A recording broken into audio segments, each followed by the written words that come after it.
Hi நண்பா, எல்லாருக்குமே பெரிய வணக்கம். நான் உங்கள் சந்துரு பேசுகிறேன். எல்லோரும் எப்படி இருக்கீங்க? எல்லோரும் சூப்பராக ஹாப்பியாக இருக்கு நண்பா. நானும் பார்த்தீங்கன்னா சூப்பராக இருக்கேன். ஸோ இந்த ஃபோனை இதுக்கு முன்னாடி ஒரு வெர்ஷன் லான்ச் பண்ணாங்க. அது வரும்போது ஏன்டா இந்தியா லான்ச் பண்ணலை அப்படின்ற மாதிரி இருந்துச்சு. அதுக்கு முந்தின ஒரு வெர்ஷன் லான்ச் பண்ணாங்க. ஆனால் இந்தியாவில் ரொம்ப லேட்டாக லான்ச் பண்ணது. லேட்டாக 6 மாதம் கழித்து குளோபலாக ஆனதுக்கப்புறம் 6 மாதம் கழித்து இந்தியா லான்ச் பண்ணாங்க.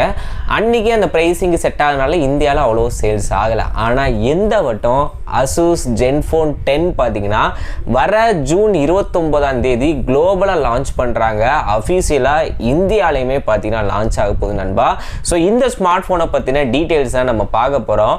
உண்மையிலே இந்த ஸ்மார்ட் ஃபோனுக்கு நான் ஏன் வெயிட் பண்ணுறேன் அப்படின்னா, இதோட கேமரா உண்மையிலே பக்காவாக இருக்கும். ஒரு கிம்பலைஸ்டு கேமரா. எப்படி ஐஃபோனில் ஆக்ஷன் மோட், அதுக்கப்புறம் பார்த்தீங்கன்னா சூப்பர் ஸ்டடி மோடுன்னு சொல்லிட்டு மற்ற ஆண்ட்ராய்டு ஸ்மார்ட் ஃபோன்ஸில் இருக்குது. ஆனால் இது ப்ரைமரி கேமராலே உங்களுக்கு நல்ல ஒரு தரமான அவுட்புட்டை பார்த்தீங்கன்னா உங்களுக்கு தரும். ஸோ அதை பற்றின டீட்டெயில்ஸ் இந்த வீடியோவில் சொல்கிறேன். அப்புறம் நத்திங் ஃபோன் 2 பற்றின டீட்டெயில்ஸ் சொல்கிறேன். மறக்காமல் ஃபுல் வீடியோ ஸ்கிப் பண்ண பாருங்க. ஓகே நண்பா, ஃபஸ்ட்டு Asus அவங்க டிசைன் வைஸ் கம்பேர் பண்ணி அவங்க கிளைம் பண்ணுற என்னன்னா, கைக்கே அடக்கமான ஒரு ஸ்மார்ட் ஃபோன், எங்கே வேணால் ஈஸியாக கேரி பண்ணிட்டு போகலாம். ஒரு சிம்பிளாக க்யூட்டாக குட்டியாக அந்த மாதிரி இருக்கும் அப்படின்னு சொல்கிறாங்க. 5.9 இன்ச் தான் பார்த்தீங்கன்னா அதோட டிஸ்பிளே சைஸே. ஈஸியாக அவங்க பர்சுக்குள்ளெல்லாம் வச்சு எடுத்துகிட்டு போகிற மாதிரி பிளான் பண்ணுறாங்க. பொதுவாகவே பார்த்தீங்கன்னா 6 இன்ச்சு 6.1 இன்ச்சு பார்த்தீங்கன்னா ஒரு மொபைல் ஃபோனுக்கு போதுமான ஒரு வியூவிங் ஆங்கிள் பார்த்தீங்கன்னா டிஸ்பிளேல கொடுத்துரும். ஏன்னா இப்போ வர எல்லா ஸ்மார்ட் ஃபோன்லையுமே பெசில்லெஸ்ஸாக தான் வருது. பெரிய லெவலில் பார்த்தீங்கன்னா மேலேயும் கீழேயோ இல்லை சைட்லேயோ பார்த்தீங்கன்னா கருப்பாக பெசில்ஸ் இருக்கிறது இல்லை. அப்படின்றப்ப நமக்கு 6 இன்ச்சு 6.1 இன்ச்சு போதுமானது. நீங்கள் கேம் விளாடணும், பெரிய டிஸ்பிளே படம் பார்க்கணும் அப்படின்னா டேபு அந்த மாதிரி ஒரு இதில் பக்கம் போகலாம். இது என்னோட தனிப்பட்ட கருத்து. உங்களுக்கு ஒவ்வொன்றும் மாறலாம். ஏன்னா சாம்சங் கேலக்ஸி S23 அல்ட்ராலாம் பார்த்தீங்கன்னா பெருசு தான். அதையும் பிடிச்சி வாங்குறவங்க இருக்க தான் செய்கிறாங்க. இது ஒவ்வொருத்தரோட தனிப்பட்ட கருத்து.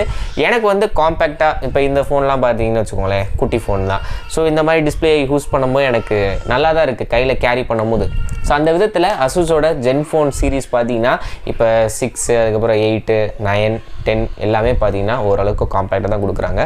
ஸோ இது எனக்கு பிடிச்சிருக்கு. ஓகேவா? அது மட்டும் இல்லாமல் 5.9 இன்ச்சு OLED டிஸ்பிளே 120 ஹெர்ட்ஸுக்கான ரெஃப்ரெஷ் ரேட் பார்த்தீங்கன்னா சப்போர்ட் பண்ணுது நண்பா. ஸோ பஞ்ச் ஹோல் தான் பார்த்தீங்கன்னா கார்னரில் கொடுத்துருக்காங்க. செல்ஃபி கேமரா அது எத்தனை மெகா பிக்சல் அப்படின்றது இன்ன வரைக்கும் நமக்கு தெரியலை. பின்னாடி 2 கேமரா தான், ஆனால் உருப்படியான ஒரு கேமரா கொடுத்துருக்காங்க. பிரைமரி 200 மெகாபிக்சலுக்கான கேமரா வித் ஆப்டிக்கல் இமேஜ் ஸ்டெபிலைசனோட இருக்குது. அது மட்டும் இல்லாமல் 6 ஆக்சிஸ் கிம்பலைஸ்டு கேமரா கொடுத்துருக்காங்களா வெர்ஷன் 2.0. ஏன்னா போன வருஷம் லான்ச் பண்ண ஸ்மார்ட் ஃபோன் பார்த்தீங்கன்னா கிம்பலைஸ்டு கேமரா லான்ச் பண்ணாங்க. இது அதிலேயே இம்ப்ரூவ் ஆன வெர்ஷன் 2.0 6 ஆக்சிஸ் கிம்பலைஸ்டு கேமரா கொடுத்துருக்காங்களா. அல்ட்ரா வைட் சென்சார் பார்த்தீங்கன்னா பின்னாடி இருக்குது. அப்புறம் செல்ஃபிக்கு நான் சொன்ன மாதிரி எனக்கு தெரிஞ்சு 32 மெகாபிக்சல் வரும்னு நினைக்கிறேன். 8K வீடியோஸ் ரெக்கார்ட் பண்ணிக்க முடியும் அப்படின்றது இப்போதைக்கு பார்த்தீங்கன்னா அஃபிஷியல் லீக்காக இருக்குது. மற்றபடி பார்த்தீங்கன்னா ஃப்ரண்ட் செல்ஃபிலே 4K 60 fps, பேக்கில் பார்த்தீங்கன்னா 4K 60 fps, அதுக்கப்புறம் பார்த்தீங்கன்னா slow motion 960 fps slow motion video எடுக்க முடியும். ஸோ இந்த மாதிரி ஆப்ஷன்ஸ்லாம் பார்த்தீங்கன்னா கொடுத்துருக்காங்க. உள்ளே யூஸ் பண்ண ப்ராசஸர் பார்க்கும்போது Snapdragon 8 Gen 2 ப்ராசஸர் பார்த்தீங்கன்னா கொடுத்துருக்காங்க நண்பா. LPDDR5X RAM, UFS 4.0 storage option கொடுத்துருக்காங்க. 16 GB RAM வேரியன்ட் இருக்குது. 256 GB 512 GB வரைக்கும் இன்டர்னல் ஸ்டோரேஜ் பார்த்தீங்கன்னா சப்போர்ட் பண்ணுது. IP68க்கான water and dust resistance rating கொடுத்துருக்காங்க. டூயல் ஸ்பீக்கர் இருக்குது. வயர்லெஸ் சார்ஜிங் சப்போர்ட் இருக்குது. NFC சப்போர்ட் இருக்குது. இப்படின்னு சொல்லிட்டு டாப் நாச்சா எல்லாத்தையுமே கொடுத்துருக்காங்க. இந்த ஸ்மார்ட் ஃபோனில் நான் ப்ளஸ்ஸாக பார்க்குறது அதோட சைஸு, அதுக்கப்புறம் கேமரா, பெர்ஃபார்மன்ஸ், இது 3 பார்த்தீங்கன்னா ஹைலைட்டு. ஃபோன் கொஞ்சம் காம்பேக்டாக இருக்கிறனால 5000 mAh பேட்டரி 65 வாட்ஸ் வரைக்கும் சார்ஜிங் சப்போர்ட் பண்ணும். அவுட் ஆஃப் த பாக்ஸ் பார்த்தீங்கன்னா Android 13 பார்த்தீங்கன்னா அவங்க லான்ச் பண்ண போகிறாங்க. ஆனால் இப்போ லான்ச் ஈவெண்ட்டை தான் நினைக்கிறேன் இந்த எத்தனை வருஷத்துக்கு நாங்கள் அப்டேட் தருவேன் அப்படின்ற ப்ராமிசிங் பண்ணேன். எனக்கு தெரிஞ்சு மேஜராக Android 13 வருதுன்னா 14, 15 கண்டிப்பாக வரும். செக்யூரிட்டி பேட்ச் அப்டேட் 3 வருஷம் தரும். அவங்க 3 வருஷம் ப்ராமிஸ் பண்ணாங்க அப்படின்னா 14, 15, 16 வரைக்கும் வரும். எனக்கு தெரிஞ்சு 2 வருஷம் தான் கொடுப்பாங்க நினைக்கிறேன். Asus என்னன்றதை வெயிட் பண்ணி பார்க்கலாம். ஸோ இந்த ஸ்மார்ட் ஃபோனோட ப்ரைஸிங் கண்டிப்பாக 50,000 ரூபாய்க்கு மேலே தான் வரும். அதில் எந்த ஒரு மாற்றமும் கிடையாது. 888 வச்சு இதுக்கு முன்னாடி இந்தியாவில் லான்ச் பண்ண வருஷனே பார்த்தீங்கன்னா 44,000 ரூபா சம்திங்கிட்ட லான்ச் பண்ணாங்க. இந்த ஸ்மார்ட் ஃபோன் எனக்கு தெரிஞ்சு 55 45 to 60,000 50,000 ரூபாய்க்கு மேலே தான் பார்த்தீங்கன்னா இந்த ஸ்மார்ட் ஃபோன் கண்டிப்பாக வரும்.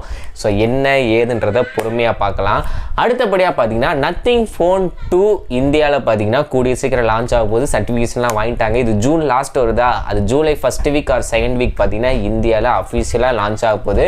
சைஸு, டிஸ்பிளே, அதுக்கப்புறம் பின்னாடி உள்ள டிசைன்லாம் இன்னும் அஃபீஷியல் எந்த ஒரு ரெண்டரும் வரல. ஆனால் இதுவும் ஸ்னாப்ட்ராகன் 8 Gen 2 ப்ராசர் இல்லாட்டி ஸ்னாப்ட்ராகன் 8 Gen 1 Plus ப்ராசரில் வரும் அப்படின்றது சொல்லியிருக்காங்க. கேமரா மற்ற டீட்டெயில்ஸ்லாம் இன்னும் கொஞ்ச நாள் அஃபீஷியலாக வர ஆரம்பிச்சிடும். அதுக்கப்புறம் நான் சொல்கிறேன். இப்போதைக்கு நத்திங் ஃபோன் 2வும் அசூஸோட Zenfone 10ம் பார்த்தீங்கன்னா அஃபீஷியலாக இந்தியாவில் வருது. வித்தின் ஒரு 2 வாரம் முன்ன பின்ன பார்த்தீங்கன்னா ரெண்டையும் மாற்றி லான்ச் பண்ணுவாங்க. மேற்கொண்டு ஏதாச்சும் சந்தேகம் இருந்தால் கமெண்ட்ஸை சொல்லுங்கள், கண்டிப்பாக நான் உங்களுக்கு ரிப்ளை பண்ணுறேன். ஸோ நம்ம சேனலை சப்ஸ்கிரைப் பண்ணாலும் சப்ஸ்கிரைப் பண்ணிக்கோங்க, வீடியோ பிடிச்சா லைக் பண்ணிக்கோங்க. ஸோ மேற்கொண்டு இது போன்ற சூப்பரான வீடியோவில் சந்திக்கிறேன். அது வரைக்கும் நன்றி, வணக்கம், பை பாய்.